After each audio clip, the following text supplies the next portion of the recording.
এটা সমূহ বাণিজ্যিক বিৰতিৰ পিছত আপোনালোকক পুনৰ স্বাগতম জনাইছোঁ। আপোনালোকে চাই আছে আজিৰ পৰ্যবেক্ষণৰ বিষয়বস্তু আপোনালোকে ইতিমধ্যে গম পাইছে যে আমি অপৰাধ প্ৰৱণতা, জনসংখ্যা বিস্ফোৰণ, জন্ম নিয়ন্ত্ৰণ আৰু ৰাজ্যৰ মুছলমান সমাজ কেনেধৰণে আমি অগ্ৰসৰ হোৱা উচিত আৰু যিসকলে ইতিমধ্যে অনুষ্ঠান ইতিমধ্যে প্ৰত্যক্ষ কৰিছে তেওঁলোকে গম পাইছে যে আমি যুক্তিৰ আধাৰত, তথ্যৰ আধাৰত আমি কথা পাতি আছোঁ। আমি কোনোবা ৰাজনৈতিক নেতাই হঠাৎ কৈ দিয়া কথাৰ আঁত ধৰি আমি কথাবোৰ নিশ্চয় পতা নাই বা আৰু সেইখিনিক আমি তথ্য হিচাপে ইয়াত নিশ্চয় ল'ব নোখোজিম। আমি নেশ্যনেল ক্ৰাইম ৰেকৰ্ডছ ব্যুৰোৰ কথাখিনি আমি পাতিব লাগিব। আপোনালোকে জানে যে সৰ্বভাৰতীয় পৰ্যায়ত 2019 চনত যিটো আছিক জামানে উল্লেখ কৰিছিল কিছু সময় পূৰ্বে যে দেশত মুছলমান জনসংখ্যা আছে দেশৰ মুঠ জনসংখ্যাৰ 14.2%। এই কথাখিনি আমি স্পষ্টকৈ ক'ব খুজিছোঁ। তাৰ ভিতৰত কনভিক্টেড অৰ্থাৎ কাৰাগাৰৰ কয়দী হৈ আছে আজিৰ তাৰিখত বিভিন্ন অপৰাধত জড়িত তাৰে 14.2% যি জনসমুদায় আছে তাৰে 16.6% আজিৰ তাৰিখত তেওঁলোক কনভিক্টেড। ইয়াৰ বিপৰীতে জনজাতীয় মূলৰ 8.6% যি আমাৰ জনসংখ্যা আছে তাৰে 13.6% অপৰাধৰ সৈতে জড়িত হৈ তেওঁলোকে কাৰাগাৰৰ কালকোঠৰীত সময় পাৰ কৰিছে বা তেনেধৰণে তেওঁলোকক দোষী সাব্যস্ত কৰা হৈছে। ইয়াৰ বিপৰীতে যিসমূহ আমাৰ দলিত শ্ৰেণীৰ লোক আছে, নিষ্পেষিত আমি তেওঁলোকক সমুদায় বুলিও ক'ব পাৰোঁ, বহু ক্ষেত্ৰত পিছপৰা এনেধৰণৰ বা অন্যান্য পিছপৰা, ইয়াৰ ভিতৰত 16.6% তেনে দেশত সমুদায় আছে। তাৰ ভিতৰত 21.7% আজিৰ তাৰিখত কনভিক্টেড হৈছে বা কাৰাগাৰলৈ তেওঁলোকক নিক্ষেপ কৰা হৈছে। এই তথ্যখিনি আমি কোৱাটো এগৰাকী সাংবাদিক হিচাপে আমাৰ দায়বদ্ধতা। আমি সেই কথাখিনি আপোনালোকৰ সন্মুখত দাঙি ধৰিলোঁ। আমি সকলোকে সাঙুৰি কথাখিনি ক'ব খোজা নাই আৰু ৰাজনৈতিক নেতাৰ দৰে কথা আমি কোৱাটো উচিত নহয়, সেইখিনিক অনুকৰণ কৰাও উচিত নহয়। তথ্যৰ ওপৰতে আমাৰ মূল কথা বতৰা আলোচনা হয়। মই আছাদুল্লাহ ডাঙৰীয়া, আপুনি এগৰাকী শিক্ষক আৰু আপুনি শিৱসাগৰৰ এগৰাকী যিহেতু সমাজ জীৱনৰ সৈতে জড়িত ব্যক্তি। আমি ধুবুৰীৰ কথা যদি কওঁ, ধুবুৰীৰ জনগাঁথনি, শিৱসাগৰৰ জনগাঁথনি, ধুবুৰীত বা আমি নামনি অসমত আমি পূৰ্ববংগীয় মূলৰ যি আধিপত্য আমি দেখিবলৈ পাওঁ, নিৰ্বাচনত আমি দেখোঁ কথা বতৰাবোৰ তেওঁলোকক লক্ষ্য কৰিয়ে হয়। কিন্তু খিলঞ্জীয়া যিসকল মুছলমান তেওঁলোকে কিন্তু আজিৰ তাৰিখত তেওঁলোকৰ যি পৰিকল্পনা এইটো সঠিক দিশতে আগবাঢ়িছে আৰু তাত কোনো দ্বিমত কাৰোঁ নাই। গতিকে আপুনি এই গোটেই বিষয়টোৰ সন্দৰ্ভত চৰকাৰৰ যিটো আহ্বান এই সময়ত, আৰু আমি সাধাৰণীকৰণ কৰিব খোজা নাই, উজনি অসমৰ এগৰাকী খিলঞ্জীয়া মুছলমান হিচাপে আপুনি এই বিষয়টো কেনেধৰণে পৰ্যবেক্ষণ কৰিছে আৰু কি ক'ব খুজিব?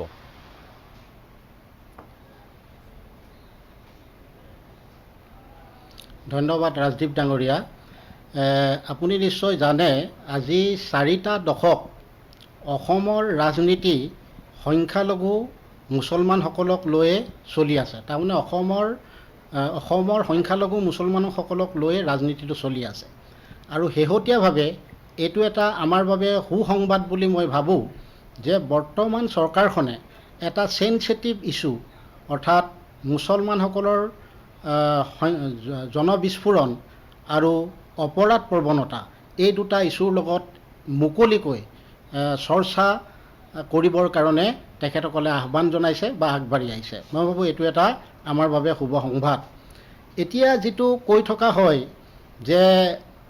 জনসংখ্যা বিস্ফোৰণ, মুছলমানৰ জনসংখ্যা বিস্ফোৰণ, যে আপোনালোকে যদি চায় 1951ৰ পৰা যদি তাৰ পৰৱৰ্তী 10 বছৰত যদি চোৱা যায় তেতিয়াহ'লে তাত মুছলমানৰ সংখ্যা মানে বৃদ্ধিৰ হাৰ কিছু বাঢ়িছে, কিন্তু তাৰ পিছত এই বৃদ্ধিৰ হাৰ লাহে লাহে কমি আহিছে। মই শেহতীয়াভাৱে আপোনালোকক এটা তথ্য দিব বিচাৰিছোঁ। 2001 চনৰ যিটো চেঞ্চাছ ৰিপৰ্ট মতে হিন্দু সম্প্ৰদায়ৰ বৃদ্ধিৰ হাৰ 64.89% আৰু মুছলমানৰ 30.92%। আনহাতে 2011 চনত হিন্দু সম্প্ৰদায়ৰ হাৰ হৈছে 61.46 আৰু মুছলমানসকলৰ বৃদ্ধিৰ হাৰ হৈছে 34.22। অৰ্থাৎ এই 10 বছৰত আমি যদি এটা বিশ্লেষণ কৰি চাওঁ যে হিন্দু সম্প্ৰদায়ৰ জনসংখ্যা বৃদ্ধি হাৰটো প্ৰায় 3% কমিছে আৰু আনহাতে মুছলমানসকলৰ জনসংখ্যা বৃদ্ধি প্ৰায় 3% বাঢ়িছে। গতিকে এই 3% বঢ়াটোকে যদি মুছলমানৰ জনসংখ্যা বিস্ফোৰণ বুলি কোনোবাই ক'ব বিচাৰে তেতিয়াহ'লে তাত মোৰ ক'বলগীয়া একো নাই। কিন্তু এতিয়া চাওক, আমি ইণ্ডিয়ান যিটো চেঞ্চাছ ৰিপৰ্ট তাৰ যিটো সাক্ষৰতাৰ হাৰ 2011 চনত আমি যদি চাওঁ যে হিন্দু সম্প্ৰদায়ৰ 61.46 আৰু মুছলমানসকলৰ সাক্ষৰতাৰ হাৰ 34.22 আৰু আমি চাচাৰ আয়োগৰ প্ৰতিবেদনখন যদি চাওঁ তাত এটা সম্পূৰ্ণ বিপৰীত ছবি আমি দেখা পাওঁ যে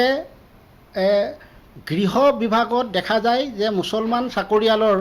সংস্থাপনৰ পাৰ্চেণ্টেজ 13.5%, পৰিবহণত 24.1%, আইনত 9.4% আৰু স্বাস্থ্যত 8%. গতিকে এইটো মুছলমানসকলৰ যথেষ্ট কম, তাৰমানে সংস্থাপনৰ ক্ষেত্ৰত মই কৈছোঁ. আকৌ যদি সেই চাচাৰ আয়োগৰ প্ৰতিবেদনত চোৱা যায় যিটো দাৰিদ্ৰতাৰ যিটো হেঁচা, সেই হেঁচাটো অনুসূচিত জাতি আৰু জনজাতিৰ 18%, আনহাতে মুছলমানসকলৰ হৈছে 28%. গতিকে মই ক'ব বিচাৰোঁ যে মুছলমানসকলৰ যিটো জনবিস্ফোৰণ আৰু তেওঁলোকৰ যিটো অপৰাধ প্ৰৱণতা, এই দুটা এটা মুদ্ৰাৰ ইপিঠি সিপিঠি বুলি মই ক'ব বিচাৰোঁ. আৰু ইয়াৰ মূল সমস্যাটো হৈছে যে সেই বিশেষকৈ অভিবাসী মুছলমানসকলৰ নিৰক্ষৰতা, কৰ্মহীনতা, দাৰিদ্ৰতা এইকেইটাই হৈছে তেওঁলোকৰ মূল সমস্যা. ইয়াত অৱশ্যে ৰাজনৈতিক কথা কিছুমানো আছে. মই আপোনালোকক এটা কথা ক'ব বিচাৰিম যে আজি 10 বছৰৰ আগতে যদি আপুনি চাই যেতিয়া কংগ্ৰেছৰ শাসন চলি আছিলে, সেই সময়ত মুছলমানসকলৰ যিটো ৰাজনৈতিক সমীকৰণ, সেই সমীকৰণটো কোনে নিৰ্ণয় কৰে? জমিয়ত উলেমাই ডাঙৰ ডাঙৰ নেতা আহি পেলাই ইয়াত ৰাজনৈতিক সমীকৰণটো নিৰ্ণয় কৰে. আৰু বৰ্তমান দেখা গৈছে যে বদৰুদ্দিন আজমলৰ AYDFৰ এই সমীকৰণটো তেওঁলোকে নিৰ্ণয় কৰিব আৰম্ভ কৰিছে. কিন্তু এইখিনিতে কৈছোঁ যে ইতিমধ্যে উপৰোক্ত এগৰাকী বক্তাই কৈছিলে 30টাত আমাৰ মুছলমান মানে অভিবাসী মানুহ জিকি আহিব পাৰে বা 15টাত তেওঁলোকে নিৰ্ণায়ক সিদ্ধান্ত গ্ৰহণ কৰিব পাৰে. এতিয়া কথা হ'ল এইবিলাকত যিসকল বিধায়ক ইতিমধ্যে মানে হৈ আহিলে, তেওঁলোকে সেই মানুহখিনিৰ কাৰণে তেওঁলোকে কি কৰিলে সেই বস্তুটো এনালাইচিছ কৰা হৈছে নাই? খুব দৰকাৰী, এইটোতো আমাৰ আলোচনা কৰা নাই. সেই বিধায়কসকলক জবাবদিহি কৰিব লাগে যে তোমালোকে বছৰতে আপোনালোকে ইয়াত যে বিধায়ক হৈ থাকিলে, তেওঁলোকৰ ভোট লৈ পেলাই যদি আপুনি গাদী দখল কৰিলে, যে আপোনালোকে সেই মানুহখিনিৰ উত্তৰণৰ বাবে, সেই মানুহখিনিৰ বিকাশৰ বাবে, সেই মানুহখিনিৰ আৰ্থ সামাজিক পৰিস্থিতিৰ বাবে, তেওঁলোকৰ ৰাজনৈতিক পৰিস্থিতিৰ বাবে, শৈক্ষিক পৰিৱেশৰ বাবে, জনস্বাস্থ্যৰ ক্ষেত্ৰত আপোনালোকে কি কৰিলে, এই কথাটো কিন্তু আমি জবাবদিহি তেওঁলোকক কৰিব লাগে. হয়, মই আকৌ আহিম আপোনাৰ কাষলৈ. যে মই কওঁ যে বৰ বেছি দীঘলীয়া মই ক'ব বিচাৰা নাই. মই আকৌ আহিম মই আপোনাৰ কাষলৈ আকৌ আহিম. আপুনি যিখিনি কথা কৈছে সেইখিনিৰ আঁত ধৰি প্ৰথমে আমি শেষ কৰি লওঁ. মই আছিক জামান আপোনাৰ কাষলৈ আকৌ আহিব খুজিছোঁ. চাওক, এতিয়া কথাবোৰ আমি ৰাজনৈতিক দৃষ্টিকোণৰ পৰা আমি ফঁহিয়াই আছোঁ. ৰাজনৈতিক দৃষ্টিকোণৰ পৰা কথাবোৰ কৈ থকা হৈছে আৰু সেইকাৰণে ক'ৰবাত নহয় ক'ৰবাত এই কথাবোৰ বিজ্ঞানসন্মতভাৱে সমাধান কৰাৰ দিশত আমি অগ্ৰসৰ হ'ব পৰা নাই. এই কথাখিনি আমি স্পষ্টভাৱে উল্লেখ কৰিব খুজিছোঁ. আৰু যেতিয়ালৈ ৰাজনীতি থাকিব, যেতিয়ালৈ এই বিষয়সমূহ তাৰ সৈতে সম্পৃক্ত হৈ থাকিব, কেতিয়াবা এই কথাখিনিয়ে আন ধৰণৰ সমস্যাৰ উদ্ভৱ কৰিব পাৰে. ধৰি লওক এতিয়া ডাক্তৰ ইলিয়াছ আলী আজি দীৰ্ঘদিন ধৰি এই ব্যক্তিগৰাকীয়ে আজি চৰ অঞ্চলত গৈ, গ্ৰাম্যাঞ্চলত গৈ, পিছপৰা অঞ্চলত গৈ এই লোকসকলৰ মাজত জন্ম নিয়ন্ত্ৰণৰ প্ৰতি সজাগতা বৃদ্ধিৰ এটা অহোপুৰুষাৰ্থ চেষ্টা কৰি আছে. আমি ভাবোঁ যে তাত আমছুৱেই হওক, আন যি সংখ্যালঘু সংগঠনসমূহেই হওক, তাৰ যিসকল ইতিমধ্যে সকলোৱে উল্লেখ কৰিছে যে মোল্লা মৌলবীসকলেই হওক, তেওঁলোকে এই গোটেই দিশটোত এটা সহযোগিতা আগবঢ়োৱাৰ প্ৰয়োজনীয়তা আছে আৰু সময়ৰ আহ্বান হৈছে সেয়াই. আজি আমি এটা কথা উল্লেখ কৰিবই লাগিব, এই কথাবোৰ যদি আমাৰ দৰ্শকসকলৰ সন্মুখত আমি দাঙি নধৰোঁ, আমি যদি সদায় গালি সপনিয়ে পাৰি থাকোঁ, আমি যদি সদায় তিৰ্যক মন্তব্যই কৰি থাকোঁ, আমি কিন্তু এই সমাধান সূত্ৰ বিচাৰি নাপাম. ধুবুৰীত 4.5% আছিল এটা সময়ত জন্মৰ হাৰ, আৰু তাত যিসকল লোকে বসবাস কৰে তাৰ ভিতৰত আমি উল্লেখ কৰিব লাগিব যে পূৰ্ববংগীয় মূলৰ হওক বা আন ইছলাম ধৰ্মাৱলম্বী দেশীয়ে হওক বা যিয়ে সকলেই নহওক কিয়, গতিকে তাত এটা যি জন্মৰ হাৰ যিটো আছিল 4.5, আজিৰ তাৰিখত 3.2লৈ ক্ৰমাৎ নিম্নগামী হৈছে. এই কথাখিনি আমি স্পষ্টকৈ উল্লেখ কৰিব লাগিব. আৰু 2.4% এইটো এটা বৰ সৰু অংক নহয় কিন্তু এতিয়াও, কাৰণ আমি যিটো আমি কওঁ যে স্থিতাৱস্থা বা আমি যদি উল্লেখ কৰিব লাগিব যে আমাৰ যিটো মানক যিটো সংখ্যা সেয়া হ'ল 2.1 আন্তঃৰাষ্ট্ৰীয় মানক. গতিকে সেই পৰ্যায়লৈ আমি প্ৰত্যেকটো আমি যদি আজিৰ তাৰিখত জন্ম নিয়ন্ত্ৰণৰ কথা কওঁ, সেই পৰিসংখ্যালৈ আমি নিব পাৰিব লাগিব আজি হাজংসকলৰ কথা তেখেতে উল্লেখ কৰিছে হয় তেওঁলোক আজি সংকটাপন্ন তেওঁলোকৰ জনগোষ্ঠীটো সংকটাপন্ন গতিকে সেই সংখ্যাৰ তললৈ আহিলে বা তাতকৈ যদি আৰু অধুগামী হয় তেতিয়া কোনো সেই জনগোষ্ঠীটো বা সেই বিশেষ সমুদায়টো জীয়াই থাকিব নোৱাৰিব গতিকে আমি বা তেওঁলোকৰ অস্তিত্ব এদিন বিপন্ন হ'ব এই কথাখিনিও সঠিক কিন্তু একে সময়তে আমি এই মানক সংখ্যাটোৰ কাষলৈ যাবলৈ বা তালৈ অন্তত আনি ল'ব লাগিব যদিহে জন্মৰ বৃদ্ধিৰ হাৰ এই পৰ্যন্ত গৈছে গতিকে এই কথাখিনি আমি কিদৰে লৈ যাম বিজ্ঞানসন্মতভাৱে কিদৰে লৈ যাম তেওঁলোকৰ মাজত জন্ম নিয়ন্ত্ৰণৰ সজাগতা জনসংখ্যা আমি কেনেধৰণে আমি জনসংখ্যা ৰোধ কৰিব লাগিব এই কথাখিনি বেছি সময় যিহেতু নাপাম মই আপোনাক সংক্ষেপতে যিমান পাৰি কথাখিনি অকণমান উল্লেখ কৰিবলৈ অনুৰোধ জনাইছোঁ মোক অলপ জাষ্ট 5 মিনিট টাইম দিব মই কিছুমান কথা কৈ লওঁ প্ৰথমতে মই দৰ্শকক কেইটামান ভাল কথা কেইটামান মানে সুখবৰ দিওঁ কাৰণ চবে জনবিস্ফোৰণ ডেমোগ্ৰাফিক হেৰি ইম্বেলেঞ্চ কৈ আছে গোটেই মানুহ ভয় খাই যাব পাৰে প্ৰথম কথা হ'ল যে হোৱাটছএপ এনেকুৱা বহুত কিছুমান মাধ্যমত পুৰা বাতৰিবোৰ চলি থাকে যে 2050 to 50 চনৰ পিছত ভাৰত এখন মুছলিম ইছলামিক কাণ্ট্ৰি হৈ যাব ভাৰতত কেতিয়াও আৰু মুছলিম প্ৰধানমন্ত্ৰী বাহিৰে বেলেগ হ'ব নোৱাৰিব এইবোৰ একদম মিছা কথা কাৰণ যিটো সমীক্ষা ওলাইছে এটা বিভিন্ন এক্সপাৰ্টবোৰে এটা হেৰি কৰিছে 2001ত আহি পেলাই 2101ত মানে 2101 চনত গৈ পেলাই ভাৰতৰ জনসংখ্যা এটা স্থিতি অৱস্থা পাব স্থিত অৱস্থা ষ্টেবিলিটি আহিব মানে আৰু এইটো আহিব 170 কোটি জনসংখ্যাক লৈ পেলাই তাৰ ভিতৰত 127 ক্ৰ'ৰ হ'ব হিন্দু পপুলেশ্যন আৰু 32 ক্ৰ'ৰ হ'ব মুছলিম পপুলেশ্যন এতিয়া মুছলিম পপুলেশ্যন যিটো 15% ওচৰত 14.3% যি আছে সেইটো বাঢ়ি পেলাই 17% মানত গৈ পেলাই মুছলিম পপুলেশ্যন ভাৰতত স্থিত অৱস্থা ষ্টেবল হ'ব মানে চিমিলাৰলি ভাৰত সদায় এটা হিন্দু প্ৰধান ৰাষ্ট্ৰ হৈ থাকিব এই বিষয়ে কোনো ভয় খাব নালাগে দ্বিতীয় ভাল খবৰটো হ'ল যে যদিও ন' ডাউট এতিয়াও ভাৰতীয় মুছলমানৰ জন্ম বৃদ্ধিৰ হাৰ বহুত মানুহ বাকী সম্প্ৰদায়তকৈ বহুত বেছি কিন্তু মুছলিম সম্প্ৰদায়ৰ ভিতৰত জন্ম হাৰৰ যিটো তীব্ৰ হাৰত যিটো কমি আছে আটাইকেইটা কমিউনিটিৰ ভিতৰত মুছলিম সম্প্ৰদায়ৰ ভিতৰত আটাইতকৈ তীব্ৰ হাৰত কম হৈ আছে আৰু এই ক্ষেত্ৰত আৰু এটা ভাল খবৰ হ'ল যে অসমৰ মুছলমানৰ মাজত যিটো মানে TFR যিটো ডিক্ৰিজিঙৰ যিটো ৰেট এইটো গোটেই ভাৰতৰ ভিতৰত আটাইতকৈ হায়েষ্ট মানে তাৰমানে অসমৰ মুছলমানৰ জনসংখ্যা বৃদ্ধিৰ হাৰ আটাইতকৈ তীব্ৰ হাৰত কম হৈ আছে আৰু এটা ভাল খবৰ আপোনালোকক কওঁ মই যে আজি যিমান ৰিপ্ৰডাক্টিভ এজত যিখিনি মানুহ আছে ধৰক 25ৰ পৰা ধৰক 45লৈকে বা 55লৈকে যিখিনি মানুহ আছে ভাৰতৰ জনসংখ্যা আছে সকলো সম্প্ৰদায়ৰ ভিতৰত এই ৰিপ্ৰডাক্টিভ ফেজত থকা মানে মানুহবোৰৰ ভিতৰত মুছলিম যুৱক বা তৰুণীসকলে হায়েষ্ট নাম্বাৰত ফেমিলি প্লানিঙত অংশগ্ৰহণ কৰি আছে মানে আমি চাওক আছিক জামান এটা ভুল বাৰ্তা যাব এটা কথাত ভুল বাৰ্তা যাব কাৰণ আমি কাৰোবাৰ কমিব আমি ভাল পাম কাৰোবাৰ বাঢ়িব আমি বেয়া পাম সেইটোতকৈ কথাটো হ'ল যে সামগ্ৰিকভাৱে আমি এটা স্থিতাৱস্থালৈ যাব লাগিব জনবিস্ফোৰণ 170 কোটি কম জনসংখ্যা নহয় মুছলিম মানুহৰ হয় মই এটা কথা কৈ লওঁ বাইলুদা মুছলিম মানুহৰ জনসংখ্যা কমাটো ভাল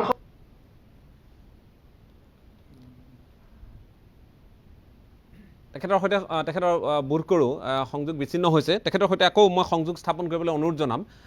কথাটো হ'ল তেখেতে খুব কথাখিনি কৈছে হয় ঠিকেই আছে কিন্তু কথাটো হ'ল যে তাৰ মাজত আমি কেইটামান কথা নিশ্চয় গুৰুত্ব দিব লাগিব যে কথাটো হ'ল ইয়াত হিন্দু মুছলমান জৈন খ্ৰীষ্টিয়ান এই ধৰণে ধৰ্মৰ মাজত আমি কথাবোৰ বিভাজন নকৰোঁ আমি আজি এওঁলোকক আমন্ত্ৰণ জনোৱাৰ মূল উদ্দেশ্য হ'ল যে এওঁলোকেনো কি ভাবে এই কথাবোৰ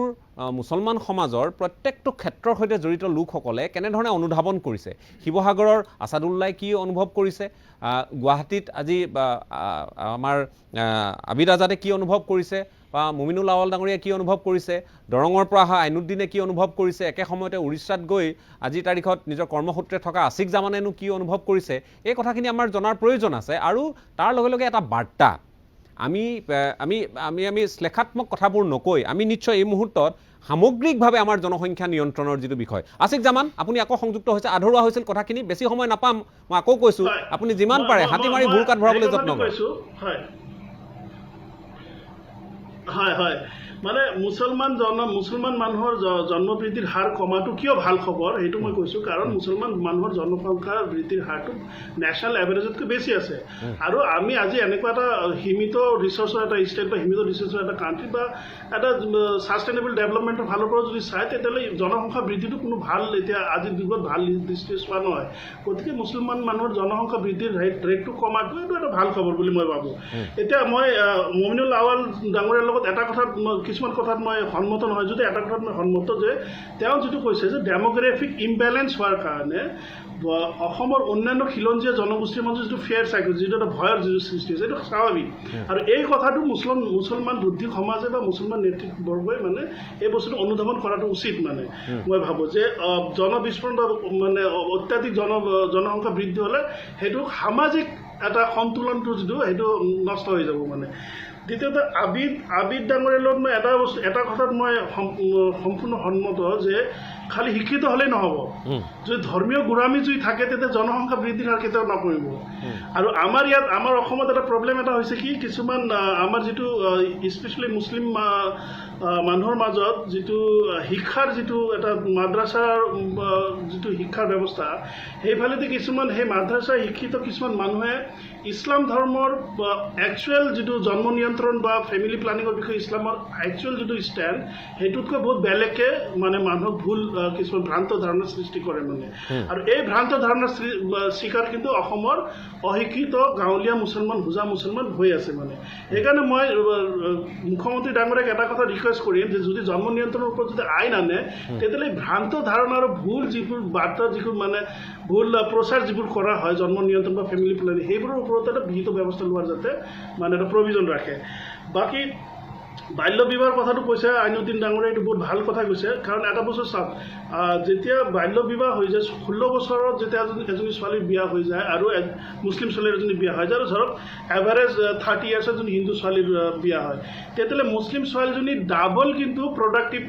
টাইম পালে মানে এজনী ছোৱালী দুজনী তিৰোতাৰ নিচিনা মানে জন্ম দিয়াৰ সময় পাই যায় গতিকে জন্ম বৃদ্ধিৰ হাৰটো অট'মেটিক বাঢ়ি যায় এই ক্ষেত্ৰতো মই ভাবোঁ চৰকাৰে এটা ষ্ট্ৰিক্ট আইন আনি বাল্য বিবাহ বন্ধ কৰাৰ এটা পদক্ষেপ ল'ব লাগে এতিয়া এইবোৰ হৈ গ'ল এইবোৰতো আমিতো সংখ্যা পৰিসংখ্যাৰ কথা ক'লো এতিয়া মেইন বস্তুটো হ'ল কি যে জন্ম নিয়ন্ত্ৰণে হওক বা অপৰাধ প্ৰৱণতাই হওক এইবোৰ হ'ল ষ্ট্ৰাকচাৰেল প্ৰব্লেম সমাজৰ এটা পৰিকাঠামোগত মানে সমস্যা তাৰ কাৰণে মূলতঃ দায়ী কোন হ'ব যিহঁতে আমাক সামাজিকভাৱে ৰাজনৈতিকভাৱে বৌদ্ধিকভাৱে নেতৃত্ব দি আছে এতিয়া প্ৰব্লেম অসমৰ নেতৃত্ব দি আছে অসম আমাৰ নেতা মুছলমান নেতা সেই লাগিলে বৌদ্ধিক নেতাই হওক ধৰ্মীয় নেতাই হওক ৰাজনৈতিক নেতাই হওক কিন্তু অসমৰ এটা দুৰ্ভাগ্য বা অসমৰ মুছলমানৰ এটা বিৰাট মানে পিকুলিয়াৰ এটা চিটুৱেশ্যন হ'ল কি যে আমাৰ ৰাজনৈতিক নেতা ধৰ্মীয় নেতা আৰু বৌদ্ধিক নেতা তিনিওটাই এজন মানুহৰ মাজতে থাকে মানে তাৰমানে আমাৰ যিজন ধৰ্মীয় নেতা তেওঁ আমাৰ ৰাজনৈতিক নেতা হয় তেওঁ আমাৰ সামাজিক নেতা হয় গতিকে কোনোবা এজনে ভুল কৰিলে সেই ভুলটো যে বেলেগ এজন নেতাই যে ঠিক কৰিব তাৰ স্কোপ বহুত কম থাকে মানে বেলেগ সমাজত আপুনি চাব যে ধৰ্মীয় নেতা বেলেগ থাকে ৰাজনৈতিক নেতা বেলেগ থাকে সামাজিক বৌদ্ধিক নেতা বেলেগ থাকে গতিকে যদি ধৰ্মীয় নেতাই কিবা উল্টা পুল্টা কথাও কয় কিবা ভুল ধাৰণাৰ সৃষ্টি কৰে তেতিয়াহ'লে সামাজিক বা বৌদ্ধিক নেতাসকলে সেইটো কাৰেকশ্যন কৰে বা ৰাজনৈতিক নেতাসকলে সেইটো কাৰেকশ্যন কৰে আমাৰ মুছলমান সমাজৰ প্ৰব্লেমটো হ'ল যে বৌদ্ধিক নেতা ৰাজনৈতিক নেতা সামাজিক নেতা ধৰ্মীয় নেতা সকলো এটাই বুজি পাইছোঁ ঠিক আছে মই আকৌ আহিম মই একাধিক্ৰমে যাম অকণমান সময় দিম মই সময় লাগিলে অকণমান বঢ়াই দিম মই এটাই কথা ক'ম আছিফ জামান ডাঙৰীয়াই যিকেইটা কথা কৈছে তাত মই এটা কথা সংযোগ কৰিব বিচাৰিছোঁ আপুনি চাব যে আমাৰ অসমত যিবিলাক জনগোষ্ঠী আছে সেই জনগোষ্ঠীবিলাকৰ এটা জেনেৰেশ্যন আহিবৰ কাৰণে এভাৰেজ 40 বছৰ লাগে 40 বছৰ লাগে আজিৰ দিনত আমাৰ 3 কোটি 30 লাখ মানুহ আছে বা 30 লাখৰ আশে পাশে আৰু বাঢ়িব বা 40 লাখ বা 50 লাখে ধৰিলোঁ 50 লাখ যদি হয় তেতিয়া বাকী 3 কোটি 50 লাখৰ ভিতৰত অতি কমেও পূৰ্ববংগীয় মুছলমান মানুহৰ সংখ্যাটো 1 কোটি 30 1 কোটি 40ৰ ওচৰত হ'ব গতিকে এই যে 1 কোটি 30 লাখ মানুহ তাৰ ভিতৰত আজিৰ দিনত ধৰক তেওঁলোকৰ 20 লাখ দম্পতি 20 বছৰৰ মূৰত তেওঁলোকৰ এটা জেনেৰেশ্যন আহে 20 বছৰৰ মূৰে আমাৰ 40 বছৰত আহে তেওঁলোকৰ 20 বছৰত আহে গতিকে তেওঁলোকৰ আমাৰ হৈছে এটা দুটা কাৰোবাৰ কাচিত 3টা হয় তেওঁলোকৰ মিনিমাম 5টা গতিকে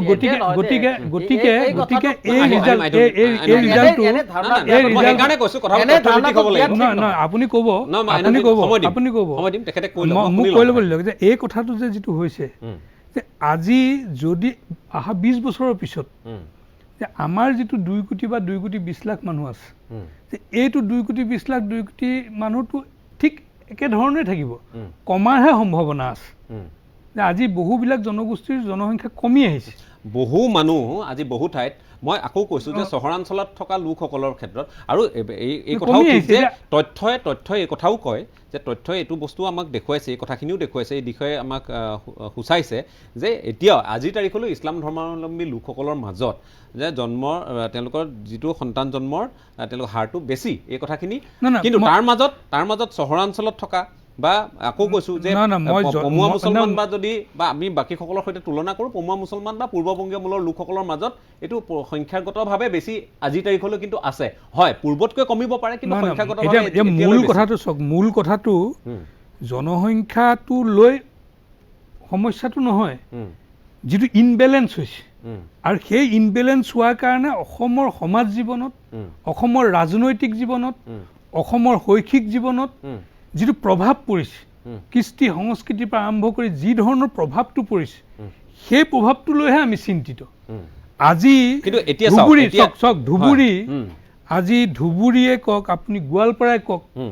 আপুনি মানকাছাৰ কওক এইবিলাক জাগাত আজি 50 বছৰৰ আগৰ আপুনি ধুবুৰীখন কল্পনা কৰক আজি 100 বছৰ আগৰ ধুবুৰীখন কল্পনা কৰক 1971 চনৰ আগৰ আপুনি বৰপেটাখন কল্পনা কৰক এতিয়া বহুতে প্ৰব্ৰজনৰ কথাটো অস্বীকাৰ কৰে কিন্তু আপুনি চাব প্ৰব্ৰজন শুনক যে এই কথাটো ক'লে কয় যে প্ৰব্ৰজন হোৱা নাই কিন্তু আটাইতকৈ ডাঙৰ কথা যে কয় যে বাংলাদেশ হ'ল পূব পাকিস্তান হ'ল মুছলমানে মানুহ তাৰপৰা কিয় মুছলমান ইয়াত আহিব সেই কথাটো কয় কিন্তু আপুনি চাব যে ভাৰত যেতিয়া বাংলাদেশৰ পূব পাকিস্তানৰ যেতিয়া স্বাধীনতা সংগ্ৰাম হ'ল বাংলাদেশ হ'বৰ কাৰণে যেতিয়া বাংলাদেশ হ'ল বাংলাদেশ হোৱাৰ পিছত পাকিস্তানক সমৰ্থন কৰা বহু লাখ বাংলাদেশী অসমত সোমাইছে আজি এইখিনি মানুহ ইয়াত সোমাই আছে ঠিক আছে গতিকে এই যিটো ইনটেলিজেন্স আমাৰ উদ্দেশ্যটো কি আমাৰ উদ্দেশ্য হয় যে মূল কথাটো যে এতিয়া জন্ম নিয়ন্ত্ৰণ হ'ব লাগে আৰু জন্ম নিয়ন্ত্ৰণত ৰাইজৰ জন্ম নিয়ন্ত্ৰণ যিটো যিবিলাক জনগোষ্ঠীয়ে যিবিলাক মানুহে জন্ম নিয়ন্ত্ৰণটো বেলেঞ্চটো নাইকিয়া কৰি এটা ৰাজনৈতিকভাৱে হওক অৰ্থনৈতিকভাৱে হওক সামাজিকভাৱে হওক সমাজত এটা মানে আতংকৰ সৃষ্টি কৰিছে গতিকে নিশ্চিতভাৱে আমি সেই জনগোষ্ঠীটোৰহে জন্ম নিয়ন্ত্ৰণ হোৱাটো বিচাৰোঁ ঠিক আছে আপোনালোকে বিচাৰিছে সেইকাৰণে আপোনালোকে চাহ জনগোষ্ঠীক সেইকাৰণে আপোনালোকে জনজাতিসকলক এই আওতাৰ পৰা বাহিৰত ৰখাৰ কথা উল্লেখ কৰিছে আৰু যিটো আব্দুল খালেক ডাঙৰীয়াই সেই ক্ষেত্ৰত এই বিষয়টোৰ বিৰোধিতা কৰিছে আৰু তেওঁ উল্লেখ কৰিছে যে ইয়াত ইছলাম ধৰ্মাৱলম্বী লোকসকলৰ বিভিন্ন ধৰণৰ সমস্যা আছে তেওঁলোকে এতিয়াও এই বিষয় সন্দৰ্ভত অৱগত নহয় বা বহু ক্ষেত্ৰত তেওঁলোকৰ এই কথাখিনি তেখেতে উল্লেখ কৰিছে স্পষ্টকৈ আপোনালোকক আকৌ মই সোঁৱৰাই দিয়াৰ প্ৰয়োজন নিশ্চয় নাই কিন্তু কথা হ'ল যে আজিৰ তাৰিখত যিসকল লোকে এই অঞ্চলসমূহক প্ৰতিনিধিত্ব কৰে যিটো আছিক জামানে কিছু সময় পূৰ্বে উল্লেখ কৰিছে যে ধৰ্মীয় দিশৰ পৰাও ৰাজনৈতিক দিশৰ পৰাও বৌদ্ধিক দিশৰ পৰাও একেগৰাকী ব্যক্তিয়ে সেই লোকসকলক প্ৰতিনিধিত্ব কৰে যাৰ ফলশ্ৰুতিত সেই লোকসকলৰ অনুন্নয়ন সেই লোকসকলৰ শিক্ষা দীক্ষাৰ ক্ষেত্ৰত ল'বলগীয়া তৎপৰতা ল'বলগীয়া ব্যৱস্থা তাৰ কাৰণে কিন্তু আমি তেওঁলোককেই জবাবদিহি দৰাচলতে কৰিব লাগে আজি যদি 20% যদি শিক্ষিতৰ হাৰ হয় চৰাঞ্চলৰ মহিলাৰ ক্ষেত্ৰত গতিকে সেই ক্ষেত্ৰত তেওঁলোকক শিক্ষিত কৰি তেওঁলোকক বাল্য বিবাহৰ পৰা আঁতৰাই ৰাখি তেওঁলোকক উচ্চ শিক্ষা দি কি ধৰণে তেওঁলোকৰ মাজলৈ এই সচেতনতা আনিব লাগে সেই কথাখিনি জনপ্ৰতিনিধিসকলে কিয় গ্ৰহণ নকৰে তেওঁলোকে ওলোটাই কিয় কথাবোৰ তেওঁলোকৰ মাজলৈ তেওঁলোকক বেলেগ এটা দিশৰ পৰা তেওঁলোকক ভয়ভীত কৰি ৰাখে তেওঁলোকৰ অস্তিত্ব সংকটত পৰিব বুলি কয় এই কথাবোৰ কিয় তেওঁলোকে কয় সেইকাৰণে আমি এই কথাখিনি পৰ্যালোচনাৰ মাজলৈ পৰ্যবেক্ষণৰ মাজলৈ আমি আনিছোঁ আৰু লগে লগে এই কথাখিনিও উল্লেখ কৰিব লাগিব যে আজি সেই অঞ্চলত বসবাস কৰা যিসকল লোক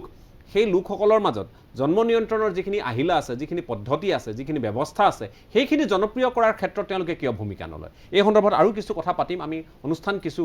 আগুৱাই নিব লাগিব কাৰণ আমাৰ সৈতে এতিয়াও আৰু 3 গৰাকী অতিথি আছে আলোচক আছে তেওঁলোকৰো ক'বলগীয়া আছে আমি আকৌ এটা বাণিজ্যিক বিৰতি লৈ লৈছোঁ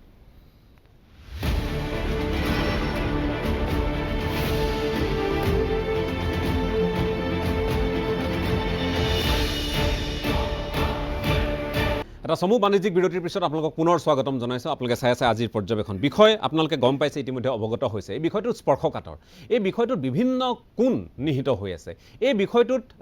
একোটা ধৰ্মীয় সমুদায় বা একোটা জাতিৰ বহু ধৰণৰ কথা নিহিত হৈ আছে। আৱেগৰ পৰা আদি কৰি ধৰ্মীয় অনুভূতিৰ পৰা আদি কৰি বিভিন্ন ধৰণৰ দিশ নিহিত হৈ আছে। কিন্তু আমাৰ মূল উদ্দেশ্য যে আমি দেশখনক জনবিস্ফোৰণৰ পৰা ৰক্ষা কৰিব লাগে। চীনত যি নীতি অৱলম্বন কৰিলে তাৰ পিছত এতিয়া তেওঁলোকে আকৌ সেই নীতি শিথিল কৰিছে। কিন্তু আমাৰ দেশে আজিলৈ আমি হাম দো হামাৰে দো এই নীতিকেই আমি বলবৎ কৰিব নোৱাৰিলোঁ, কাৰ্যকৰী কৰিব নোৱাৰিলোঁ ভালদৰে। কিন্তু এতিয়া এই দিশসমূহৰ ওপৰত আলোচনা চলি আছে। আজি দেশখনত কি পৰিৱেশৰ মাজলৈ গৈছে আপোনালোকে চাওক, যে আজি আমি কেইবাখনো দেশ, ইউৰোপৰ এনেধৰণৰ কেইবাখনো দেশ মিলাই যি জনগাঁথনি হ'ব বা যি জনসংখ্যা হ'ব, সেই জনসংখ্যা ভাৰতত আছে। আৰু আমি ভেকচিনৰ কথা কৈ আছোঁ, আমি ৰোগৰ কথা কৈ আছোঁ। মই ভাৰত চৰকাৰক ইয়াক কোনো ধৰণে এই গোটেই দিশবোৰত ৰক্ষণাবেক্ষণ দিবলৈ অহা নাই বা ক'বও খোজা নাই তেনেধৰণৰ। কিন্তু বাস্তৱ কথাটো হ'ল যে ভাৰতে 130 কোটিতকৈ অধিক জনসংখ্যাক লৈ এখন যুঁজত অৱতীৰ্ণ হৈছে, য'ত কেইবাখনো দেশ মিলাই আচলতে সেই পৰিসংখ্যা হয়। গতিকে সেই দেশকেইখনৰ কাৰণে কিমান সুচল হৈছে জনসংখ্যা কম হোৱাৰ কাৰণে, আমি জনসংখ্যা বৃদ্ধিৰ কাৰণে কি কি সমস্যাৰ মাজলৈ গৈছোঁ, আমি আৰ্থিক অনুদান কিমান আগবঢ়াবলগীয়া হৈছে, আমি কেনেধৰণৰ চৰকাৰী আঁচনিৰে আমি তেওঁলোকক লাভান্বিত কৰিবলৈ যত্ন কৰি আছোঁ, আৰু একে সময়তে কৰদাতাসকলে এই বিষয়বোৰক লৈ উদ্বিগ্নতা প্ৰকাশ কৰি আহিছে। কিন্তু সেই সকলো লোকে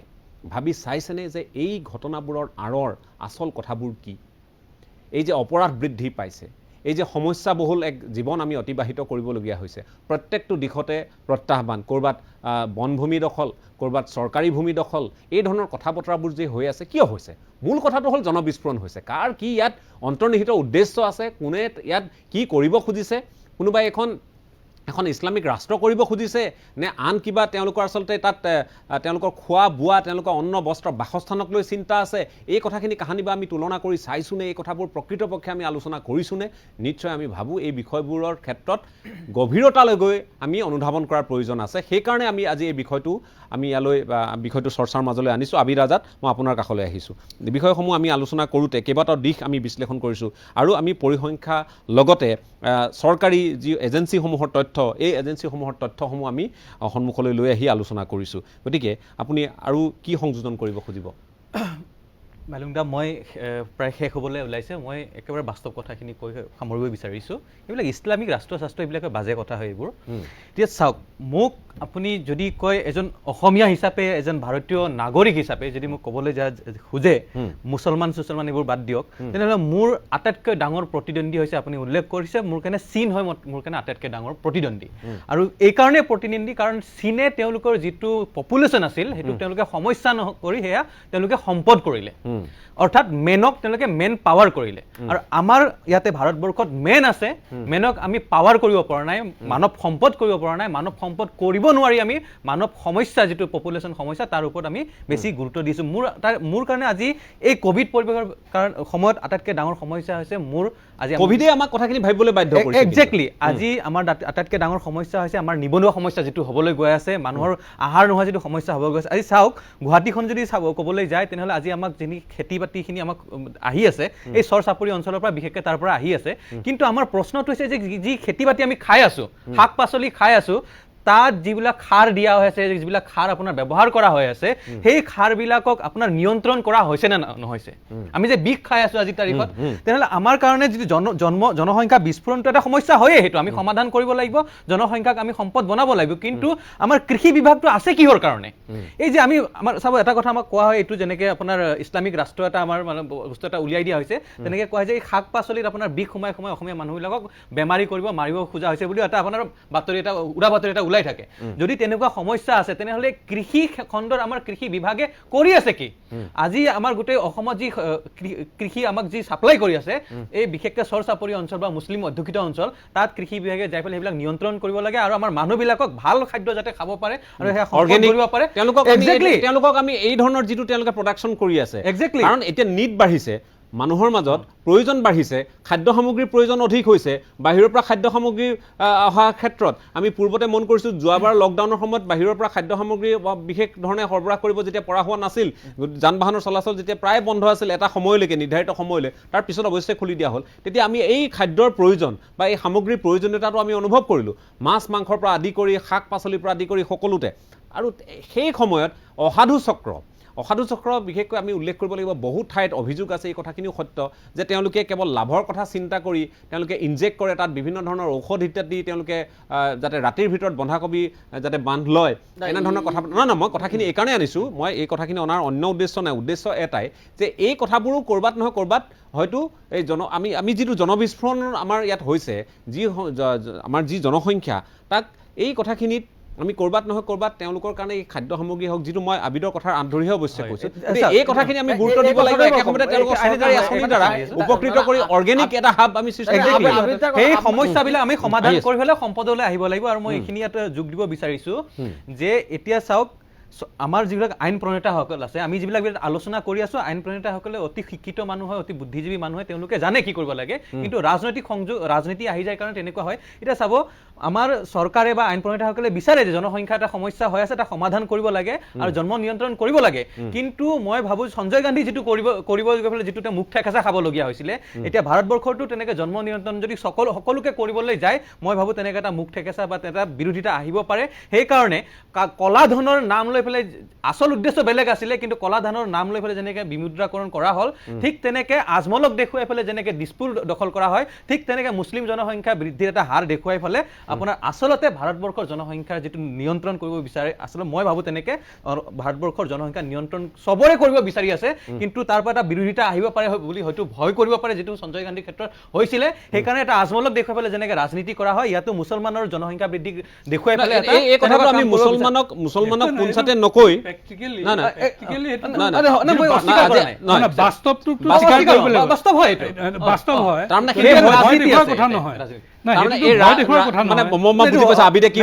আবিদৰ কথাৰ মই তাৎপৰ্যটো বুজি পাইছোঁ, আবিদৰ কথাৰ তাৎপৰ্য মই নকওঁ যে 100% হ'ব পাৰে, কিন্তু মই এটা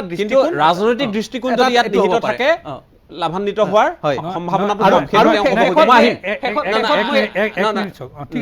শেষত মই এইটোৱে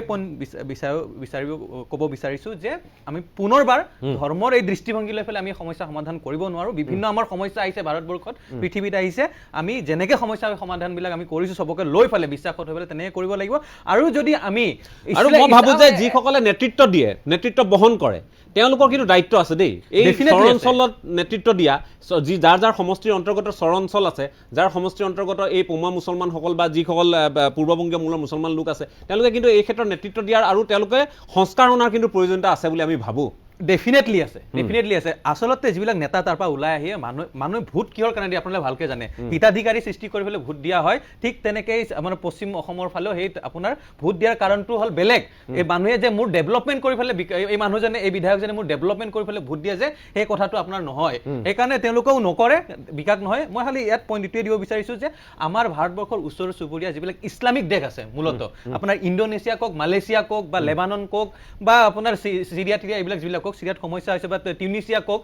এইবিলাক গোটেই ইছলামিক আপোনাৰ ইছলাম ধৰ্ম মেজৰিটি থকা দেশ বা তুৰ্কিস্তান কথা কওক, সেইবিলাক দেশততো জনসংখ্যা বিস্ফোৰণ আপোনাৰ তেনেকৈ হোৱা নাই। তেওঁলোকে সেইবিলাক মানৱ সম্পদ হিচাপে ইউজ কৰি পেলাই সেইবোৰ দেশ ভাৰতবৰ্ষতকৈ বিভিন্ন ক্ষেত্ৰত আপোনাৰ আগবাঢ়ি গৈছে। বাংলাদেশ আগবাঢ়িছে, বাংলাদেশ এতিয়া আমাৰ আৰু এটা কথা আপোনাক মই জাষ্ট শেষ কৰি দিছোঁ যে বাংলাদেশৰ আপুনি এটা কথা চাব, আমাৰ অসমৰ এই তলত যি বাংলাদেশ আছে, গোটেই বিশ্বত আপোনাৰ USA, আমেৰিকাই আপোনাৰ তাৰপিছত ইউৰোপে হওক, অষ্ট্ৰেলিয়া হওক, জাপান হওক, গোটেই জেগাতে আপোনাৰ বাংলাদেশী লোকসকলে তাতে তেওঁলোকে কাম কৰি আছে। আৰু আমাৰ খাদ্য আমাৰ কাৰণে সমস্যা, পশ্চিম অসমৰ যিসকল মুছলিম মানুহ আছে, আমি তেওঁলোকক জনসম্পদলৈ ৰূপান্তৰ কৰিব পাৰোঁ, সমস্যাটো আমি সমাধান কৰিব পাৰোঁ তেনেকৈ। নাই, মই বিশেষকৈ তিনিটা টপিক্সৰ ওপৰত বেছিকৈ ক'ম। মানে যিহেতু জনসংখ্যাৰ কথা আহিছে তো ইয়াতে, আৰু আমাৰ আবিদ দাই ডাঙৰীয়া এটা কথা কৈছে, আপোনাৰ এগ্ৰিকালচাৰৰ কথাটো কৈছে, আৰু আমাৰ মমিনুল্লাহ ডাঙৰীয়া কলা কৃষ্টিৰ কথাটো কৈছে, ভাবুকিৰ কথাটো কৈছে। মই আপোনালোকক একদম ক্লিয়াৰ কাট কথাবিলাক কৈছোঁ। আমি ইমান লুকা চুৰি কৰি কথা কোৱা মানুহ নহয়, আৰু আমি প্ৰেক্টিকেল গ্ৰাউণ্ডৰ মানুহ। এগ্ৰিকালচাৰৰ যিটো কথা কোৱা হৈছে, আজি কেমিকেল পেষ্টিচাইড কোনে তৈয়াৰ কৰে? সেই কোম্পানীকেইটাক বেন কিয় নকৰে? যিকেইটা মানে ফাৰ্টিলাইজাৰ দোকানত কেমিকেল বিক্ৰী কৰি আছে সেই দোকানকেইটাৰ এগেইনষ্টত কিয় ষ্টেপ নলয় সেই কোম্পানীকেইটাৰ এগেইনষ্টত কিয় ষ্টেপ নলয় নহয় এই কেমিকেলবোৰৰ কাৰণটো কাৰণটো বাঢ়িবৰ কাৰণে নহয় বেলেগ যেতিয়া ধৰণৰ আপুনি কাম বন্ধ নকৰিব কেৱল যেতিয়া আপুনি সেইটোৱেতো নহয় ইয়েছ যেতিয়া খোলাকে যেতিয়া কৈছো। খোলাকে কৈছো নহয় যেতিয়া শুনক কাপোৰ ধুবৰ নাই, নাই, কাৰণে নাই। তাত যদি ফুলকবি দি দিয়ে নাই শুনক নাই ঠিক আছে আমাৰ কথাটো যে যিবিলাক দোকানত এই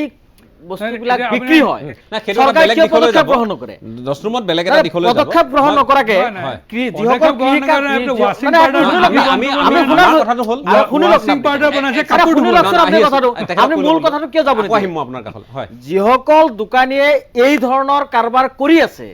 যিসমূহ কোম্পানীয়ে কৰি আছে তেওঁলোকৰ বিৰুদ্ধে ব্যৱস্থা গ্ৰহণ কৰক কিন্তু যিসকলে কৃষি কৰ্মত জড়িত তেওঁলোকক উপলঙা কৰি কথাবিলাক ক'ব আল্টিমেটলি সেই কথাবিলাক মানি এই লোৱা কথা কামটো নহয়। কৃষি দ্বিতীয় নম্বৰ একাংশ কথাটো হৈছে কৃষকে কৰে এইটো সঁচা আজি কথা অঞ্চলৰ একাংশ কৃষকৰ বিৰুদ্ধে অভিযোগ আছে আজিৰ চৰ অঞ্চলত এইটো নতুন কথা নহয়। আজিৰ চৰ্চাপুৰী অঞ্চলত কলা কৃষ্টিবিলাক যিবিলাক প্ৰদৰ্শন হয় আজিকালি থিয়েটাৰ তাতে হয় আজিকালি যাত্ৰা গান নহয় আজিকালি সেই উলংগ নৃত্য নহয় চৰ্চাপুৰী অঞ্চলত থিয়েটাৰ হয় গতিকে এই কথাবিলাক আমি ক'ব লাগিব এই কথাবিলাক আমি ইনস্পিৰেশ্যন কৰিব লাগিব দ্বিতীয় নম্বৰ কথাটো হৈছে যে এই যে বাৰে বাৰে এটা কথাই কোৱা হয় মই দেখিছো মুখ্যমন্ত্ৰী ডাঙৰীয়া এখন কিতাপত উল্লেখ কৰিছে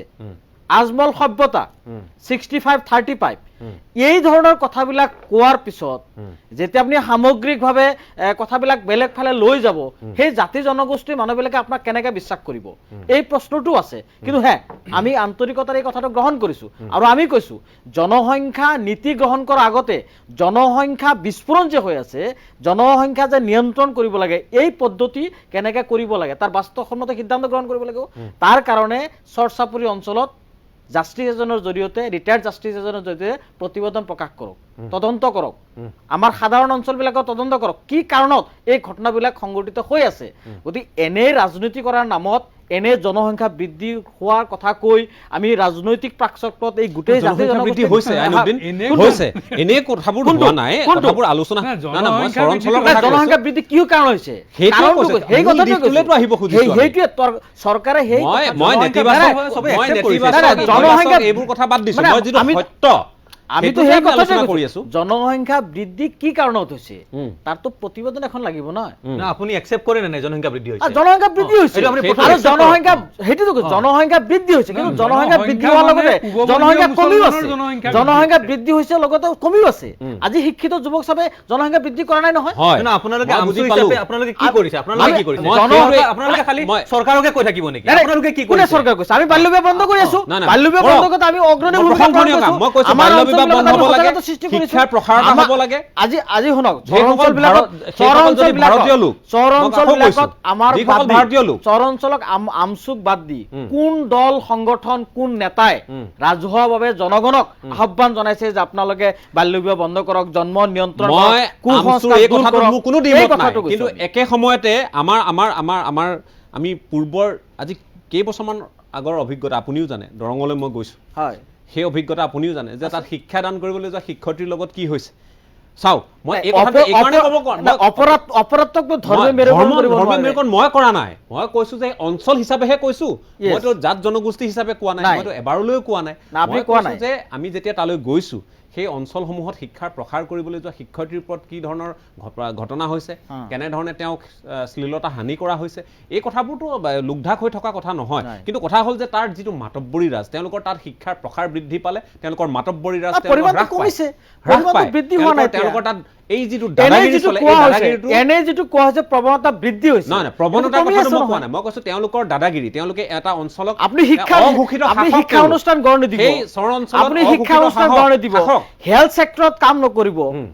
সজাগতা লাগিব নকৰিব মই সেইটোৱে কৈছো কৰিব লাগিব Ultimately আৰু তো হ'বই। তাত আপোনালোকে যিহেতু সেই লোকসকলক একেবাৰে কাষৰ পৰা পায় আপোনালোকৰ তাত ভূমিকাটো অতি গুৰুত্বপূৰ্ণ আমি 100% কৰিম চৰকাৰে আমাৰ লগত সহযোগ কৰক বা চৰকাৰক আমি সহযোগ কৰিম কৰক। চৰকাৰক গোটেইখিনি সেইটো project কথাইতো আমি হেৰি বিচাৰিছো। কৰক আমি যাম হয়। আমি চৰকাৰৰ লগত থাকিম ঠিক আছে কিন্তু মই- চৰকাৰে যদি উদ্দেশিত প্ৰণীতভাৱে যদি ৰাজনৈতিক বাতাবৰণ কিবা সৃষ্টি কৰিবৰ কাৰণে এই শব্দবিলাক ৰাজনীতিটো হৈ আছে তেওঁলোকক সেই লৈ। কথাটো তাত- সেই কথাটো তাত চাওক বাল্য তাত বিবাহ- ইছলাম মই একো কৈছো ইছলাম ধৰ্মাৱলম্বী একাংশ নেতাই মই এই শব্দটো প্ৰয়োগ কৰাৰ কাৰণে কোনেও ভুল নুবুজিব কাৰণ তাত ইছলাম ধৰ্মাৱলম্বী নেতাই আছে বৌদ্ধিক বা যিটো আছিকে ক'লে যে বৌদ্ধিক হওক ৰাজনৈতিক হওক ধৰ্মীয় সেই একেসকল নেতাই পৰিচালনা কৰে বদৰুদ্দিন আজমল কোৱা নাই মই তেনেধৰণৰ নেতাসকলে সেই লোকসকলক উৎসাহিত যেতিয়া কৰে যে এইবাৰ লুঙি টুপি দাড়ি চৰকাৰ হ'ব এই কথাবোৰে নেতিবাচক বাৰ্তা এটা সমাজখনলৈ লৈ আহে তেওঁলোকৰ কি ৰাজনৈতিক উদ্দেশ্য থাকে সেইটো বেলেগ কথা গতিকে মই আছাদুল্লাহ ডাঙৰীয়া সময় যিহেতু কমি গৈ আছে আছাদুল্লাহ ডাঙৰীয়া আছাদুল্লাহ ডাঙৰীয়া আপুনি কথাখিনি নিশ্চয় শুনিছে এই কথাখিনিত কিন্তু আমাৰ সকলোৰে এটা ভূমিকা আমাৰ ল'বলগীয়া আছে আমি কাৰোবাক কেৱল গালি গালাজ পাৰিম সেই কথাখিনিও হ'ব নোৱাৰে কিন্তু যিখিনি সত্য সেইখিনিও আমি উদঙাই দিব লাগিব সত্যখিনি মানুহে দেখি আহিছে দীৰ্ঘদিন ধৰি প্ৰত্যক্ষ কৰি আহিছে তাত হয় এই কথাও হয় যে য'তেই শিক্ষাৰ প্ৰসাৰ কম হয় তাতে অপৰাধ বৃদ্ধি পায় আৰু তাতে এনেধৰণৰ যি আমি কওঁ যে জন্মৰ হাৰো তেওঁলোকৰ মাজত বৃদ্ধি পায় তেওঁলোকৰ বাল্য বিবাহ প্ৰচলন আজিৰ তাৰিখতো হৈ আছে শূন্যলৈ আমি অৱনমিত কৰিবই পৰা নাই এই পৰ্যায়ত কথাবোৰ চলি আছে গতিকে শিক্ষাই মূল অস্ত্ৰ পাশুপাত অস্ত্ৰ এই পাত আৰু এই পাত অস্ত্ৰ তাত প্ৰয়োগ কৰিব লাগিব তাৰ সম্পূৰ্ণ সামাজিক সুৰক্ষা ইত্যাদি তাত দিব লাগিব শিক্ষাৰ্থী কৰবাৰ পৰা গ'লে সেই অঞ্চল আজি উজনি অসমত এইখিনি কথা হোৱা নাই আজি বেলেগ ঠাইত হোৱা নাই হৈছে ক'ত এই চৰ অঞ্চলসমূহত বা এই মফচলীয় যিসমূহ নৈপৰীয়া অঞ্চল এই অঞ্চলসমূহত য'ত বসবাস কৰে ইছলাম ধৰ্মাৱলম্বী পিছপৰা লোকসকল গতিকে তাত কোনোবাই সাহস দিব লাগিব সেইসকল শিক্ষক শিক্ষয়িত্ৰীক যি ধৰ্মৰে শিক্ষক শিক্ষয়িত্ৰী তালৈ নাযাওক কিয় আন সংগঠনৰ আছু নেতৃত্ব যদি যায় ক'ৰবাত যদি বড়ো নেতৃত্ব যদি যায় নিখিল বড়ো ছাত্ৰ সন্থা যদি যায় বা আমচু যদি যায় তেওঁলোককো সামাজিক নিৰাপত্তা এটা দিব লাগিব মাতব্বৰৰ পৰা গতিকে এই পৰিৱেশটো সূচনা কৰিবলৈ হ'লে শিক্ষাই মূল অস্ত্ৰ নহয় জানো হয় হয় নিশ্চয় নিশ্চয় আচ্ছা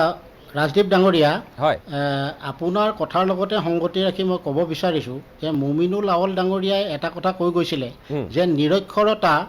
যে জন্ম নিয়ন্ত্ৰণ বৃদ্ধিৰ কাৰক বা কাৰণ নহয় বুলি তেখেতে ক'ব বিচাৰিছে তেখেতে হাজং জনগোষ্ঠীৰ এটা উদাহৰণ দিছিলে যে আপুনি এজন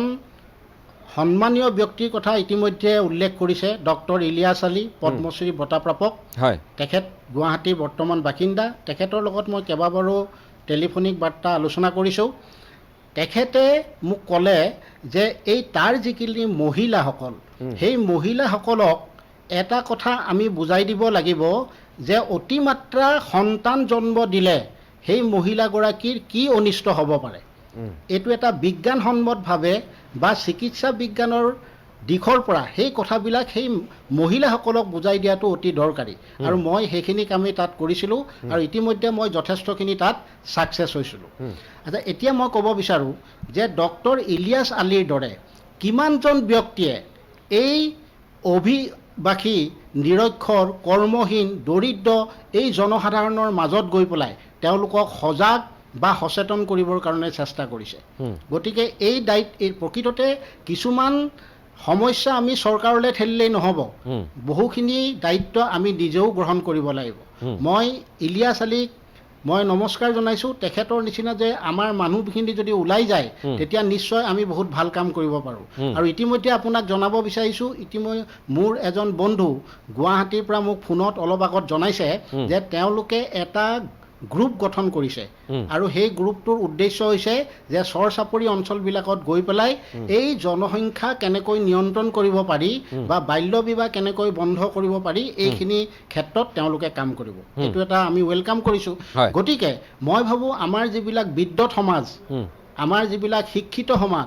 চিন্তাশীল ব্যক্তি সেইসকল আগবাঢ়ি ওলাই আহিব লাগিব আৰু তেওঁলোকে কিছুমান আঁচনি লৈ পেলাই এই মানুহখিনিৰ মাজত সোমাই পেলাই এই মানুহখিনিক সজাগ আৰু সচেতন কৰিব লাগিব আৰু মই চৰকাৰকো এটা আহ্বান জনাব বিচাৰিছোঁ যে ইয়াৰ উপৰোক্ত এগৰাকী ব্যক্তিয়ে কৈ গৈছে কথাটো মিছা নহয় চৰকাৰে প্ৰথমতে সদায় ভাল কাম এটাই কৰিবলৈ আগবাঢ়ি আহে কিন্তু শেষত দেখা যায় তাত ৰাজনীতি সোমোৱাই পেলাই নিজৰ স্বাৰ্থ সিদ্ধিৰ ফালে আগবাঢ়ি যায় গতিকে মই চৰকাৰক আহ্বান জনাম যে এই নিৰক্ষৰ এই কৰ্মহীন এই দৰিদ্ৰ ব্যক্তিসকলৰ যিখিনি মূল সমস্যা এই সমস্যাবিলাক নাইকিয়া কৰিবৰ বাবে তেখেতসকলে যাতে উপযুক্ত আঁচনি তৈয়াৰ কৰি পেলাই আৰু যিবিলাক ষ্টেক হোল্ডাৰ আছে যিবিলাক দল সংগঠন আছে তেওঁলোককো লগত লৈ এই কামখিনিলৈ আগবাঢ়ি যাওক আৰু নিশ্চয় এনেকৈ যদি আগবাঢ়ি যায় মই ভাবোঁ কিছু পৰিমাণে হ'লেও এই মানুহখিনিৰ এই সমস্যাখিনি নাইকিয়া হ'ব ধন্যবাদ জনাইছোঁ, মই আপোনাক ধন্যবাদ জনাইছোঁ। আকৌ আপোনাৰ কাষলৈ নিশ্চয় যাব নোৱাৰিম, আৰু আমাৰ সতীৰ্থসকলে শিৱসাগৰত যিহেতু এইখিনি সহযোগিতা আগবঢ়ালে মই তেওঁলোককো ধন্যবাদ জ্ঞাপন কৰিছোঁ, আপোনাকো ধন্যবাদ জ্ঞাপন কৰিছোঁ। আছিক জামান, আকৌ আপোনাৰ কাষলৈ আহিছোঁ। এতিয়া আমি সামৰণিৰ দিশে আগবাঢ়িছোঁ আৰু বেছি সময় নাপাম, গতিকে মই আপোনাৰ কাষলৈ আহিছোঁ। চাওক, এই কথাবোৰ যে আমি আলোচনা কৰি আছোঁ, এইটো কথাও হয়, আমি অনুভৱ কৰোঁ বহু ক্ষেত্ৰত যে আমি গালি গালাজ যেতিয়া কৰোঁ, আমি কওঁ কেতিয়াবা আমি যেতিয়া অত্যাধিক আমি গালি গালাজ কৰোঁ, মমিনুল লাউল ডাঙৰীয়াও আছে আমাৰ সৈতে, তেওঁৰো নিশ্চয় দ্বিমত ইয়াত নাথাকিব। গালি গালাজ কৰিবলৈ আমি যেতিয়া আগবাঢ়োঁ বা আমি যেতিয়া গালি গালাজ কৰি থাকোঁ এটা বিশেষ সমুদায়ক বা এটা সম্প্ৰদায়ক বা এটা ধৰ্মীয় সমুদায়ক বা ইছলাম ধৰ্মাৱলম্বী লোকক বুলিয়ে মই যদি মুকলিকৈয়ে কৈ দিছোঁ কথাখিনি, এই কথাখিনি আমি বেলেগ উপায়েৰেও আমি সমাধানৰ দিশে অগ্ৰসৰ হ'ব পাৰিলোঁহেঁতেন। মই এইকাৰণেই কথাখিনি ব্যক্তিগতভাৱে অনুভৱ কৰিছোঁ যে ক'ৰবাত নহয় ক'ৰবাত আমাৰ এটা সমন্বয়হীনতা পৰিস্ফুট হৈছে, ক'ৰবাত নহয় ক'ৰবাত আমি ঘৃণা, ক'ৰবাত নহয় ক'ৰবাত আমি তুচ্ছ তাচিল্য, এই কথাখিনি অলপ বেছিকৈ যেন আমি প্ৰয়োগ কৰিছোঁ। এই কথাও ঠিক যে হয় যে তেওঁলোকৰ মাজত বিভিন্ন ধৰণৰ আজিৰ তাৰিখত আমি গম পাওঁ যে তেওঁলোকে বিভিন্ন ধৰণৰ সুবিধা ইত্যাদি নোপোৱাৰ কাৰণেই হওক বা 2014 চনৰ পিছৰ পৰা 2012 চনৰ ঘটনা প্ৰবাহৰ পিছৰ পৰা আন কেতবোৰ ঘটনা প্ৰবাহেও তাত ক্ৰিয়া কৰিছে। বিভিন্ন ধৰণৰ তাত আপুনি জানে যে জেহাদী সন্ত্ৰাসবাদী কাৰ্যকলাপো ক্ৰমাৎ ঠাই বিশেষে তেওঁলোকৰ সেইখিনি ধৰা পৰিছে, মানুহ গ্ৰেপ্তাৰ হৈছে। গতিকে এই কথাবোৰো আছে, কিন্তু একে সময়তে আমি এই কথাখিনিও ভাবিব লাগিব যে আমি সমাজৰ এটা অংগ হিচাপে এই সকলো লোকক সম অধিকাৰৰ ভিত্তিত আমি যদি এই কথাখিনি অকণমান তেওঁলোকক বহুৱাই বিশ্বাসত আৰু আস্থাত লৈ যদি কথাখিনি পাতোঁ ক'ৰবাত নহয় ক'ৰবাত এইটো এটা সমাধান সূত্ৰ ওলাব। আমি ভাবোঁ মৰমেৰে আৰু যদি আমি সম্পূৰ্ণ সন্মানেৰে আমি যদি এই লোকসকলক আমি আস্থাত ল'ব পাৰোঁ বা আমাৰ চৰকাৰখনে যদি সকলোকে সমভাৱে জ্ঞান কৰি যদি কথাখিনি তেওঁলোকৰ মাজলৈ লৈ যায়, এটা কিন্তু যোগাত্মক এটা ফলাফল আহিব যেন আমাৰ অনুভৱ হয়। গতিকে আজিৰ তাৰিখত আপুনি এই বিষয়টো সন্দৰ্ভত শেষত আৰু কি ক'ব খুজিব? মই আপোনাৰ লগত সম্পূৰ্ণভাৱে সহমত। মই তিনিটা কথা ক'ম। প্ৰথম কথা, বৃহত্তৰ অসমীয়া সমাজক মই এইটো ক'ম যে অসমত মুছলিম পপুলেশ্যনো 33%, মানে প্ৰতি 3জন মানুহৰ এজন মুছলিম, আৰু এই 33 এটা অভাৰহেলমিং পৰ্চন হ'ল অভিবাসী মুছলমান বা পূৰ্ববংগীয় মুছলমান। গতিকে অসমক যদি আমি উন্নত ৰাজ্য হিচাপে ভাৰতৰ প্ৰথম পাঁচটা ৰাজ্যৰ ভিতৰত যদি আমি চাব বিচাৰোঁ, যিটো আমাৰ সন্মানীয় মুখ্যমন্ত্ৰী ডাঙৰীয়াৰ যিটো সপোন, তেতিয়াহ'লে এই মানুহখিনিৰ উন্নতি নহ'লে কিন্তু অসম কেতিয়াও আগবাঢ়িব নোৱাৰিব। এজ এ হ'ল আমি সবকে আগুৱাই লৈ যাব লাগিব। গতিকে আদাৰিং অফ দ্য কমিউনিটি যিটো আমি কৰোঁ, মানে যে এটা পাৰ্টিকুলাৰ এটা সম্প্ৰদায়ক আমি বেয়া পাই আমি আৰু সিহঁত উই ভাৰ্চেছ ডেম এটা যিটো মানে এটা বাইনেৰী ক্ৰিয়েট কৰি আছোঁ আমি, সেই বস্তুটো হ'লে কিন্তু কেতিয়াও কাৰো কাৰণে ভাল নহ'ব। দ্বিতীয়তে মই মুছলিম সমাজক এইটো ক'ম, স্পেচিয়েলি অভিবাসী মুছলমানৰ মোৰ যিখিনি শিক্ষিত বন্ধু আছে সিহঁতক ক'ম যে শিক্ষা আৰ্থসামাজিক কাৰকবোৰ এইটো আছে, ন' ডাউট, এইবোৰ মেইন ৰিজন হয়, কিন্তু কিছু ৰেছপনচিবিলিটি আমি নিজৰ শ্বল্ডাৰ কৰিব লাগিব, কিছু ৰেছপনচিবিলিটি আমি নিজেও ল'ব লাগিব। মোৰ যিমান চিনাকি বন্ধু আছে বা চিনাকি মানুহ আছে অভিবাসী মুছলমান সম্প্ৰদায়ৰ মাজত, মই শিক্ষিতবোৰৰ ভিতৰত কিন্তু আজিলৈকে কাৰো দেখা নাই যাৰ ঘৰত দুটাতকৈ বেছি সন্তান হৈছে, স্পেচিয়েলি য়াং জেনেৰেশ্যনৰ মাজত। গতিকে মই এইটো ভাবোঁ যে যদি এই শিক্ষিত যুৱ সমাজ যিটো অভিবাসী মুছলমানৰ মাজৰ পৰা যিটো নতুনকৈ মধ্যবিত্ত শিক্ষিত সমাজৰ সৃষ্টি হৈছে, সিহঁতে যদি কিছু ৰেছপনচিবিলিটি শ্বল্ডাৰ কৰে, তেতিয়াহ'লে এই সমস্যাটো সহজতে সমাধান হ'ব। তাৰোপৰি এটা যিখিনি এটা ভুল বুজাবুজি আছে, সেই ভুল বুজাবুজিটো এটা শেষ হ'ব। তৃতীয়তে মই চৰকাৰ বা আমাৰ পলিচি মেকাৰ যিসকল আছে তেওঁলোকক মই এটা কথা ক'ম যে ছাপ'জ মই মোৰ নিজৰ গৃহ জিলাৰ কথা কওঁ, চাউথ চালমাৰা মানকাছৰ জিলা, তাত এজনী মানে গাইনকলজিষ্ট ডক্টৰ নাই, প্ৰসূতি বিভাগৰ এগৰাকী ডক্টৰ নাই। গতিকে যিটো ডিষ্ট্ৰিক্টত এগৰাকী গাইনকলজিষ্ট নাই, তাত আপুনি কেনেকৈ ফেমিলি প্লানিং ছাকচেছ কৰিব? সত্য কথা। যিটো ডিষ্ট্ৰিক্টত এক্সৰে নাই, আপুনি কেনেকৈ ইনফ্ৰাষ্ট্ৰাকচাৰ যিখিনি লুপ হলছ আছে, এইখিনি কিন্তু হেৰি কৰিব লাগিব, সময় শেষ হৈ আহিছে। গভৰ্ণমেণ্টক এটা কথা ক'ম যে হয় সময় শেষ, গতিকে মই আপোনাৰ শেষ বাক্যটো পূৰণ কৰিবলৈ নিশ্চয় দিব নোৱাৰিম। মই ধন্যবাদ জ্ঞাপন কৰিছোঁ। মমিনুল লাউল, একেবাৰে সময় নাই, 1 মিনিটমান সময় মই পাম, 1 মিনিটমান সময়ৰ ভিতৰত আপোনালোকক ভগাই মূল কথাটো হৈছে যে মই এটাই কথা ক'ম যে অসমৰ যিটো জনগোষ্ঠীসকলৰ মাজত যিটো ভাৰসাম্যহীনতা হৈছে, যিটো জনগোষ্ঠীৰ জনসংখ্যা বৃদ্ধিয়ে সমগ্ৰ অসমতে প্ৰভাৱ পেলাইছে, আৰু যোৱা 40টা বছৰে অকল এই বিষয়টো লৈ অসমত ৰাজনীতি, সমাজনীতি, অৰ্থনীতি, টিভি টক শ্ব'ৰ পৰা আৰম্ভ কৰি সকলোবিলাক ঘটনা সেই বিষয়টোকে লৈ হৈ আছে। গতিকে আমাৰ হাতত এটাই অস্ত্ৰ আছে যে অসম চুক্তিৰ 6 নম্বৰ দফা আছে। এই 6 নম্বৰ দফা অনুসৰি অসমৰ জনগোষ্ঠীসকলক সাংবিধানিকভাৱে সুৰক্ষা প্ৰদান কৰিলে নিশ্চিতভাৱে আমি এই গোটেই কথাবিলাকৰ পৰা আমি হাত সাৰিব পাৰিম। কিন্তু আইন চাব, আইন আজি যিখন আইন হয় আইনখন ৰাজপথতে 100% ৰূপায়ণ কৰিব পৰা নাযায়, কিন্তু ঘৰৰ ভিতৰত আইন 100% কেনেকৈ ৰূপায়ণ হ'ব সেইটো কিন্তু চিন্তনীয়। একেবাৰে সময় নাই, মই 30 ছেকেণ্ড দুইজনকে দিম। কিন্তু কথাটো হ'ল মই এটা কথাই ক'ব খোজোঁ যে এইখন হ'ল অসম, ইয়াত অসমীয়াত্বই থাকিব লাগিব, এই কথাও ঠিক। এইখন আমি একেধৰণে ইছলামিস্তানো যিধৰণে হ'বলৈ দিব নোৱাৰোঁ, একেধৰণে একেবাৰে গোড়া হিন্দু এনেধৰণৰ এখন ৰাজ্যও নিশ্চয় নহয়। ধৰ্মনিৰপেক্ষ এখন ৰাজ্য, ধৰ্মনিৰপেক্ষ এখন ৰাষ্ট্ৰত আমি বসবাস কৰোঁ, এই কথাখিনি আমি মন কৰিব লাগিব। গতিকে আমি এই গোড়ামী সকলো ধৰ্মৰ ফালৰ পৰা পৰিত্যাগ কৰাটো শ্ৰেয় বুলি আমি অনুভৱ কৰোঁ এগৰাকী অসমীয়া হিচাপে। আৰু অসমীয়াত্ব জীয়াই থাকিব লাগিব, মূল কথা সেইটো, আৰু ভাৰসাম্যতা থাকিব লাগিব। আবিদ, শেষত ইছলাম যিটো কৈ আছে ইছলামিস্তান কিবা, প্ৰথম যিবিলাক মানুহ বিৰোধিতা কৰিব মই ভাবোঁ আমাৰ মমিনুল লাৱাল আছে, আবিদ আজাদ আছে, আইনুদ্দিন আছে, আমিয়ে প্ৰথম বিৰোধিতা কৰিম সেইবিলাক। আমি ভাৰতৰ সংবিধানখনক বিশ্বাস কৰোঁ আৰু সেইকাৰণে মই চৰ্চিত কথাৰ ওপৰত একজেক্টলি আমিয়ে বিৰোধিতা কৰিম। আৰু আমাক প্ৰয়োজন আজিৰ তাৰিখত যিটো তৰুণ তুৰ্ক বুলি কোৱা হয়, অৰ্থাৎ চৰ চাপৰি অঞ্চলত যিমানবিলাক শিক্ষিত যুৱকবিলাক আছে তেওঁ এজনে একো কৰিব নোৱাৰে। তাৰমানে যিটো আপুনি বাৰে বাৰে মাতব্বৰৰ কথা কৈ আছে, মাতব্বৰ এনেই সৃষ্টি নহয়।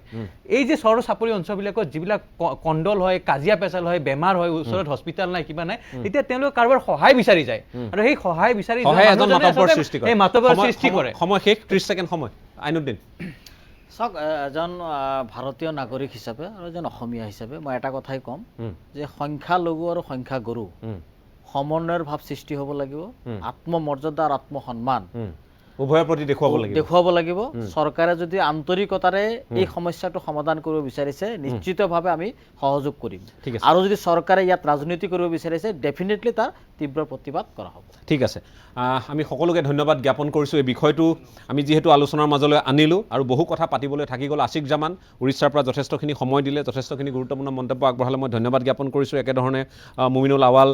আবিদ আজাদ, আইনুদ্দিন আৰু শিৱসাগৰ মহম্মদ আছাদুল্লাহ, মই সকলোকে ধন্যবাদ জ্ঞাপন কৰি আমি আশা কৰিছোঁ যাতে ভাৰসাম্যতা ৰক্ষা পৰে আৰু আমি যাতে